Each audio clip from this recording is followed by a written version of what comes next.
அன்பான சகோதர சகோதரிகளே, இன்று இரவு நேர தேவனுடைய வார்த்தை சங்கீதம் 90ஆம் அதிகாரம் 2ஆம் வசனம். பர்வதங்கள் தோன்றும் முன்னும் நீர் பூமியும் உலகத்தையும் உண்டாக்கும் முன்னும் நீரே அனாதி என்றென்றைக்கும் தேவனாய் இருக்கிறீர். இந்த வசனத்தை கேட்டுக்கொள்கிற தேவ ஜனங்களே, கர்த்தர் இந்த உலகத்தை உண்டாக்கினார். பூமி, வானம், காற்று, கடல், மரம், செடி, கொடிகள், விலங்குகள், மனிதர்கள் எல்லாம் உருவாக்கும் முன்னும் கர்த்தர் தேவனாய் இருக்கிறார்.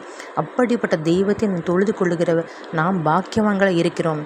கர்த்தர் நம்மை நீதிமானாக காண்கிறார். கர்த்தர் நம்மை பரிசுத்தப்படுத்துகிறார். கர்த்தர் பரிசுத்தராய் இருக்கிறார். அவர் சொல்கிறார், நான் பரிசுத்தமாக இருப்பது போல் நீங்களும் பரிசுத்தமாக இருங்கள் என்று தேவனை சொல்கிறார். ஆகவே நான் பரிசுத்தமாக இருக்க வேண்டும் என்று தேவன் விரும்புகிறார். அதற்கு நாம் என்ன செய்ய வேண்டும்?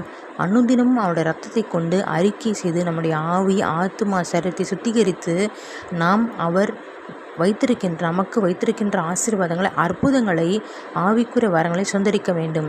உங்களுக்காக ஜெபிக்கிறேன். கர்த்தாவே, ஸ்தோத்திரம் கர்த்தாவே. அன்று மோசே சொன்னது போல அல்லேலூயா, ஸ்தோத்திரம் கர்த்தாவே. இயேசுப்பா, ஆண்டவரே, உங்களை பரிசுப்படுத்தி கொள்ளுங்கள்.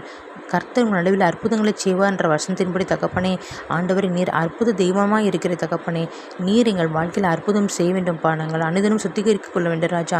இயேசுப்பா, அனுதினம் உங்களை தேடி தகப்பனே, அதிகாலையில் உமது கிருபைகள் புதியவைகளாக இருப்பதால் உங்களுக்கு ஸ்தோத்திரம் கர்த்தாவே. புதிய கிருபைகளை பெற்றுக்கொண்டு ஆண்டவரே, புதிய நாளை தொடங்கி தகப்பனே சப்பா ஸ்தோத்திரம் கர்த்தாவே, நீர் எங்களுக்கென்று வைத்திருக்கின்ற ஆசீர்வாதங்களை சொந்தரிக்க எங்களுக்கு கிருபை தாங்க தகப்பனே. ஏசப்பா ஸ்தோத்திரம் கர்த்தாவே.